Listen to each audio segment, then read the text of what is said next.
This is Newcap News with Nicole Stilger. Well, here at home, the community came out last night to welcome some very special guests to our city for the weekend. Our Brittany Matika was on hand to share in the excitement. The City of Lloydminster has joined with Wounded Warriors to welcome Canada's ill and injured armed forces veterans and first responders into our city this weekend at Lakeland College. The Wounded Warriors convoy was escorted by RCMP and peace officers while residents lined the street to cheer them on and show their support, waving flags and signs of thanks. I think it's very needed, and I think they need to know that we support them and that the support will and is going to be out there for them. It's an excellent show of support from the people of Lloydminster, and myself included. I'm very appreciative of it, and I know these veterans will be also. And I think this is just terrific that to see the turnout, the bus was an hour and a half late and people were sitting there waiting patiently. I just made my heart and my wife's heart just light right up because it's an exciting time this weekend. 76 Wounded Warriors are attending the weekend and are taking part in a variety of activities to bring them closer together and overcome stigma behind mental illness and injuries. When guys get out of the military, sometimes they're not with other veterans, and some of the best coping mechanisms that you can have is to be with other people who've shared these experiences with you also. I know there's a lot of new warriors that are with us. We have several that have been with us before to help what I call the newbies understand that people really do care and that they're not alone. There'll be a lot of sharing with each other, and I honestly, God, know in my heart that we'll save a life, at least one, but maybe more. The Wounded Warriors selected our city due to the overwhelming response. They have supported us blindly for 4 years. They've had fundraisers and never met any of them. Brittany Matika, Newcap News. And the Wounded Warriors were quick to get out and enjoy the Midwest region, starting with activities near Hillmont. Josh Ryan was there and heard from participants about what the weekend and the reception from the community means to them. When presented with the chance to spend time with brothers and sisters in arms, distance is not an issue for those participating in Wounded Warriors Weekend. Several hundred miles from my home in Southern California, I just didn't want to miss this opportunity to come up here and be a part of the program. This year's event in Lloydminster continues the tradition started in 2012, giving those suffering from post-traumatic stress disorder a chance to heal and then help heal others. It motivates you to make sure you address those issues yourself and make sure you're taking care of yourself. But then once you've been able to kind of, transition back, now you start helping your brothers and sisters using what you've learned. The weekend started with a trip to Ostreicher Ranch, where people could socialize amongst one another, take part in activities like the firing range, or simply relax and enjoy some peace. Welcome, hugs, let's sit down and start chatting like we're old friends. It's really amazing. It provides an opportunity, too, for these men and women to be among someone they're comfortable with automatically because we shared a lot of the same experiences, and just be yourself. Sometimes you don't get to do that as much as you'd like to. It's also a respite for spouses who can make new friends while allowing the veterans to take charge. They take over from the wives, so it gives us a little bit of a break because now they're able to tell their war stories to other people. Having been given this opportunity from the foundation and city organizers is something these warriors greatly appreciate. These are really people that put some skin in the game, and they're the ones that care and take their time and their money and their services and really give back to veterans, and it really makes me happy to be a part of that.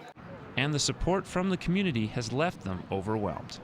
And these small towns like Lloyd, they're phenomenal at making that personal connection. There was people waiting on the side of the highway for hours just to wave at us for 10 seconds. I'm proud of Canada for what they do, and especially here in Saskatchewan and Alberta. Josh Ryan, Newcap News. Well, recent technologies have impacted all parts of our lives, from the vehicles we drive to the cell phones in our pockets. But new tech has also been revolutionizing the agriculture industry. Precision farming has progressed from rudimentary GPS in the early 2000s to knowing the quality and quantity of one's harvest in real time.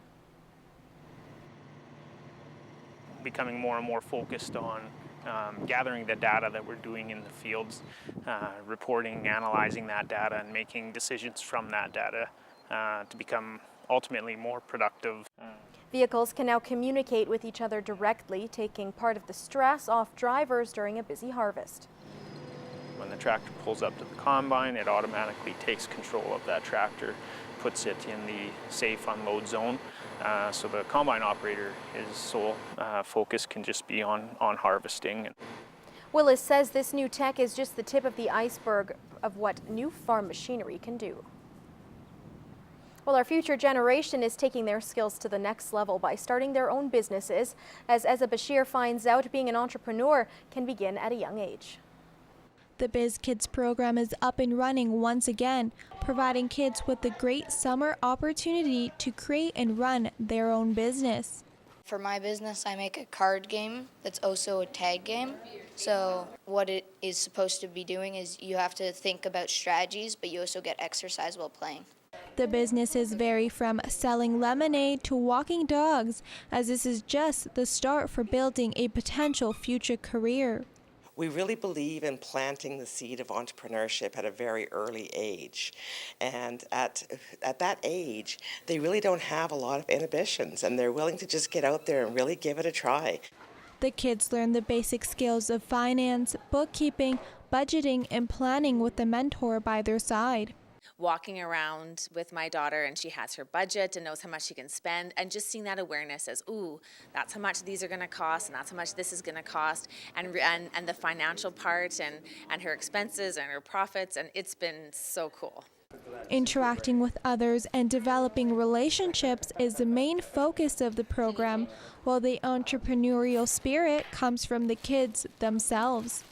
I sell snickerdoodles, chocolate chip, and oatmeal chocolate chip because I love baking. It's like one of my favorite things. Eza Bashir, Newcap News. Well, there's an opportunity for you to meet some of the veterans in town for the Wounded Warriors weekend, and the Vermilion Fair continues with a number of special events. Heather Klages has the details in this week's What's Happening.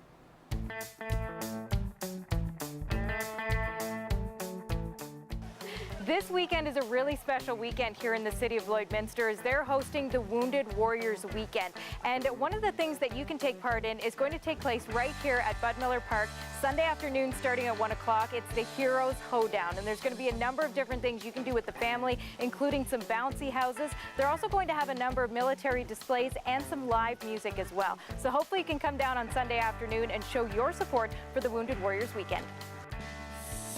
The Vermilion Fair wraps up tomorrow, but you've got the full day tomorrow to head out with the family and take in all the neat things that are going to be there. They've got a number of horse shows, they've got cattle shows, they're going to have modified tractor pulls, they've also got the mounted shooters and some great live music with the Daniel Marie Band, and they're going to wrap things up tomorrow night with fireworks. So you can head out to Vermilion and take in their fair tomorrow.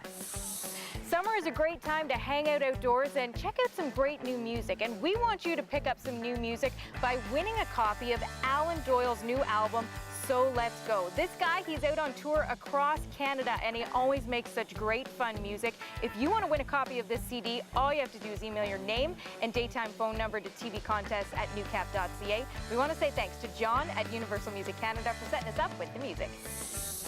And now is the perfect time for you to get your tickets for the 3rd annual Steak and Shrimp fundraiser for the Kid Scotty Curling Club. This year, August 24th, they're bringing in George Canyon. So get your tickets now at Mason Agencies. Well, whatever you choose to do this weekend, I hope you have a great one. I'm Heather Klages, and that's what's happening.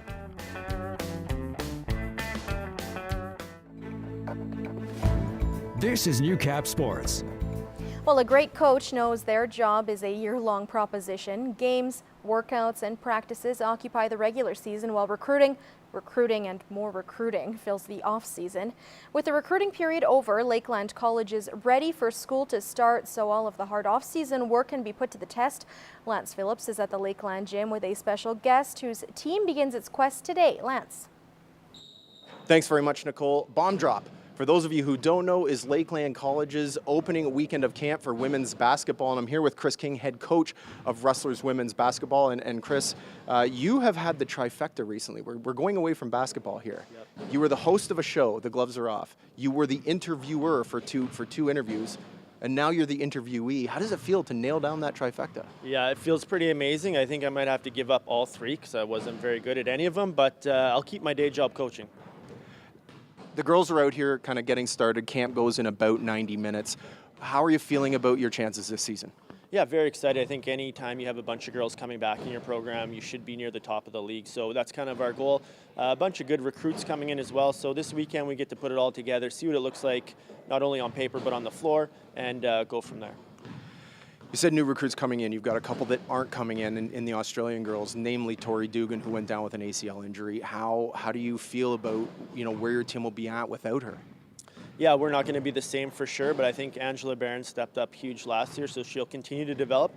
And we have a couple other freshmen coming in that could step into that role. So we're looking for Tori, even though she's injured, to be a mentor for the rest of the team, and hopefully we can find ways to fill that, and we always seem to do that. What do you think some of the strengths of this team are going to be? I think we're going to be a lot bigger than we were last year. I think we're going to be a lot deeper. Obviously, we finished with 9 players on our roster, so we're bringing in 14, 15 with Tori. So I think we'll have a lot of weapons in terms of offensively and a lot of different things we can do defensively. So I'm excited. Our coaching staff's excited that we have all these options to play around with. The other thing that you can't take for granted is the experience that your girls got with that short bench last year. How much do you think that benefits them this season? Yeah, I think it was absolutely huge. All the girls in the second and third year now have had a full year of playing, whereas any other year they might only played a few minutes a game. They all got 20, 30 minutes a game. So that experience, you can't say how huge that is in the ACAC, because ultimately you look who wins championships, and it's usually teams that are full of third, fourth, and fifth year kids. School isn't even in yet, but the girls are out on the basketball court. Season starts early September.